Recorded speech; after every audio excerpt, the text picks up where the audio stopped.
दोस्तों, पुराने समय की बात है। पहाड़ियों और हरे भरे खेतों के बीच बसा एक छोटा सा गांव। इस गांव में रहने वाले अधिकतर लोग किसान थे जो दिन रात मेहनत करके अपनी आजीविका चलाते थे। लेकिन इसी गांव में एक लड़का था, राज, जो बहुत ही गरीब था। राज की झोंपड़ी गांव के किनारे में थी और उसकी माँ का कई साल पहले देहांत हो चुका था। उसके पिता भी बीमार रहने लगे थे। परिवार में अब राज वही था जो खेतों में काम भी करता और अपने पिता की संभाल भी करता, उनकी लुक आफ्टर करता। और उसके घर में बहुत गरीबी थी, पर इसके बावजूद उसके दिल में दया और करुणा की कमी नहीं थी। वह रोज सुबह जल्दी उठता, अपनी झोंपड़ी के बाहर बैठकर भगवान को प्रणाम करता और फिर काम पर निकल जाता। जब भी उसके पास कुछ खाने को होता, वह उसमें से थोड़ा हिस्सा उन प्राणियों को भी देता जो भूख में तड़फ रहे होते, चाहे कोई भूखा कुत्ता हो, कोई प्यासा पक्षी हो या कोई जरूरतमंद व्यक्ति। एक दिन की बात है, राज खेत में काम करके लौटा और थका हारा अपने घर पहुंचा। उसके पिता ने उसके लिए एक रोटी बचा कर रखी थी। जैसे ही वह खाने बैठा, उसने देखा कि बाहर एक कुत्ता बैठा हुआ है। उसकी आंखों में गहरी भूख झलक रही थी। राज के मन में एक द्वंद्व चलने लगा। वो सोचने लगा, मुझे भी बहुत भूख लगी है, लेकिन ये बेचारा मुझसे भी ज्यादा भूखा लगता है। उसने बिना कोई और विचार किए रोटी जो थी उसका आधा हिस्सा कुत्ते को दे दिया। कुत्ता खुशी से पूंछ हिलाने लगा और तुरंत खाने लगा। राज के चेहरे पर हल्की मुस्कान आई और वह सोचने लगा, शायद किसी की भूख मिटाकर मेरी भी आत्मा तृप्त हो गई।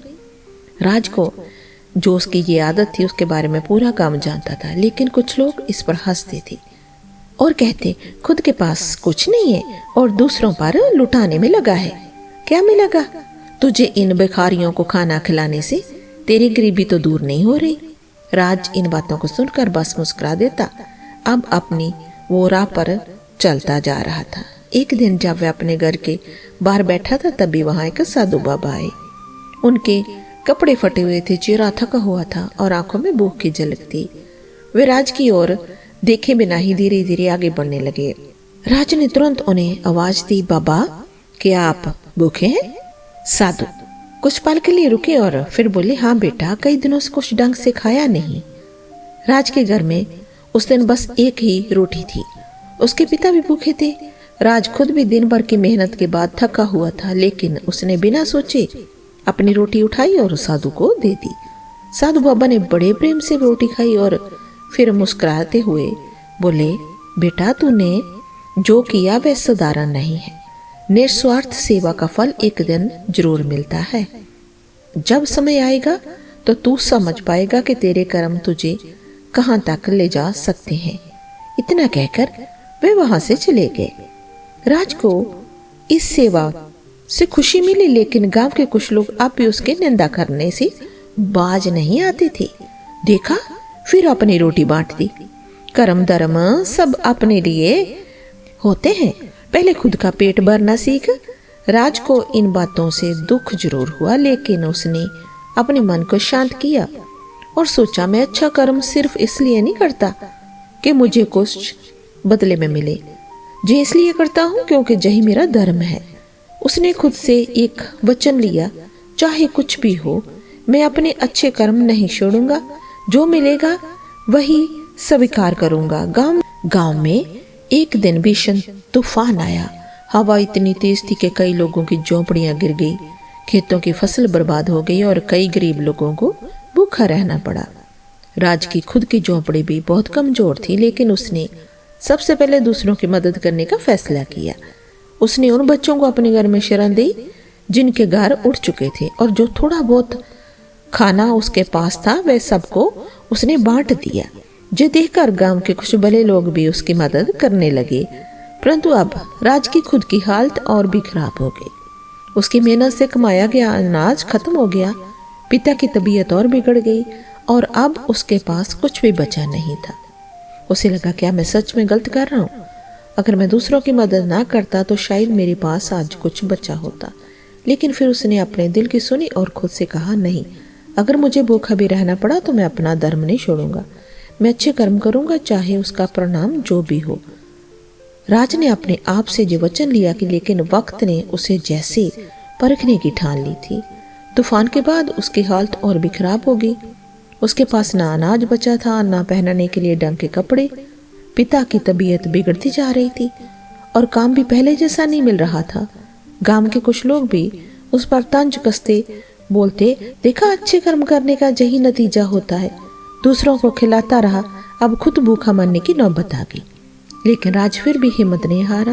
वह दिन भर मजदूरी करता और रात को अपने पिता की सेवा करता। उससे विश्वास था कि कर्म का फल कभी न कभी लौट कर जरूर आएगा। एक दिन राज को बहुत भूख लगी थी। उसने सोचा कि किसी तरह थोड़ा जो अनाज है वो उधार ले आए, लेकिन गांव में उसकी हाल देखकर कोई भी उसे उधार देने को तैयार नहीं था। वह गांव के एक सेठ लाला के पास पहुंचा और हाथ जोड़कर बोला, लाला जी, मैं बस 2 मुट्ठी अनाज मांगने आया हूँ। जैसे ही कमाई होगी मैं चुका दूंगा। लाला ने उसे सिर से पैरों तक देखा और बोला, फिर हंसने लगा और बोला, तेरी हाल तो देख राज, तुझे खाना देने से अच्छा है कि मैं इसे कुत्तों को डाल दूं। तो पहले अपनी गरीबी से तो बाहर निकल, फिर दूसरों की सेवा की सोचना। उसकी बात सुनकर आसपास खड़े लोग भी हंस पड़े। राज को ये सुनकर बहुत दुख हुआ, लेकिन उसने कोई उत्तर नहीं दिया। वह वहां से चुपचाप चला गया और मन ही मन सोचा, जी दुनिया भले ही मेरी परीक्षा ले, लेकिन मैं अपने कर्म नहीं बदलूंगा। उसी शाम जब राज अपने घर लौट रहा था तो उसने देखा कि गांव के बाहर एक बूढ़े साधु बाबा रास्ते पर बैठे हैं। उनके चेहरे पर थकान थी और वे भूख से कमजोर लग रहे थे। राज के पास खुद खाने के लिए कुछ नहीं था, लेकिन उसने सोचा, मुझे ना सही पर अगर किसी और की भूख मिट सके तो वह भी एक पुण्य का काम है।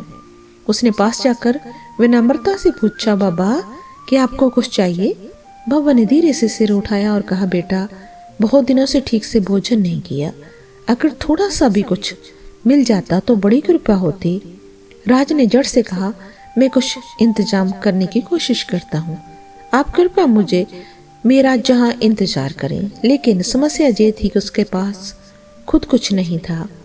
उसने कई घरों में जाकर मांगने की कोशिश की, लेकिन लोगों ने उसे दुत्कार दिया। थक कर वे गांव के तालाब के पास बैठ गया और सोचने लगा, क्या सच में मेरे कर्म बेकार जा रहे हैं? क्या सच में लोगों की मदद करना व्यर्थ है? तभी उसके पास एक कुत्ता आया, जो वही कुत्ता था जिसे वह पहले भी रोटी खिलाया करता था। कुत्ते के मुंह में एक पुराना कपड़ा बंधा हुआ था और जब राज ने उसे खोला तो उसमें कुछ सूखे चने थे। राज की आंखें बाहर आई। वह समझ गया कि जय प्रकृति का संकेत है। उसने उन चनों को साफ किया और बाबा के पास ले आया।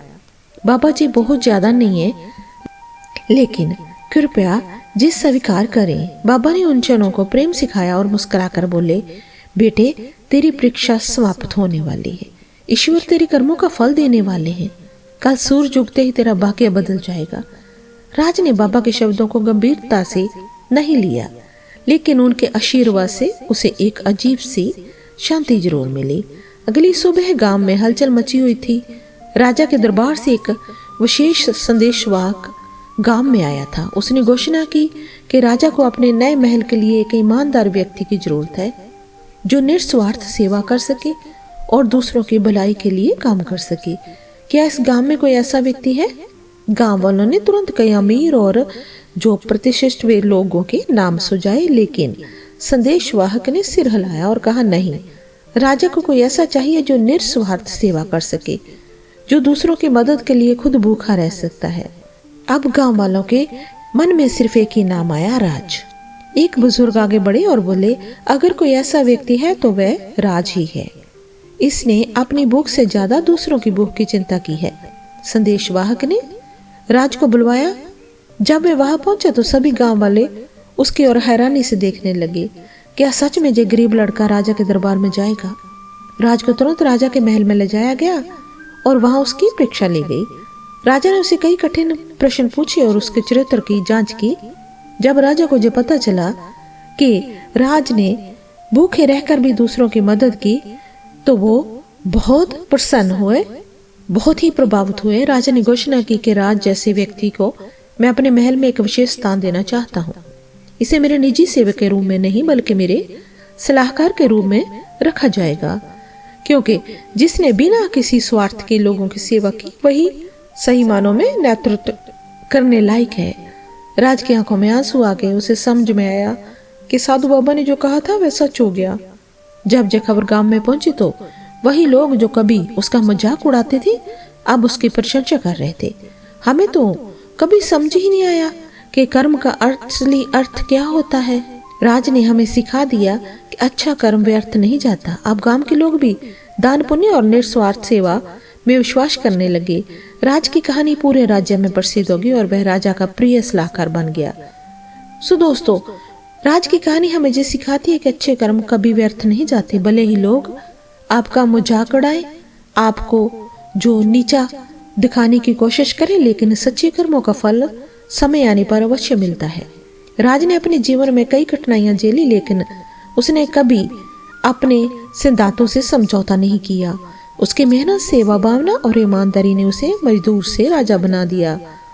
ये कहानी हमें ये भी सिखाती है कि जो हम दूसरों के लिए करते हैं वही किसी न किसी रूप में हमें लौट कर मिलता है। दोस्तों, हमेशा याद रखो कि निस्वार्थ सेवा और अच्छे कर्म कभी बेकार नहीं जाते। साथ ही धैर्य और आत्मविश्वास रखें। समय आने पर आपको कर्मों का फल जरूर मिलेगा। दुनिया चाहे कुछ भी कहे, सही रास्ते पर डटे रहना ही असली सफलता है। जो दूसरों के लिए अच्छा करता है उसका भाग्य भी चमकता है। दोस्तों, अगर आपको ये कहानी पसंद आई हो तो इसे लाइक करें और शेयर करना ना भूलें। हमारे यूट्यूब चैनल को आप सब्सक्राइब जरूर करें। फिर मिलते हैं एक नई कहानी के साथ।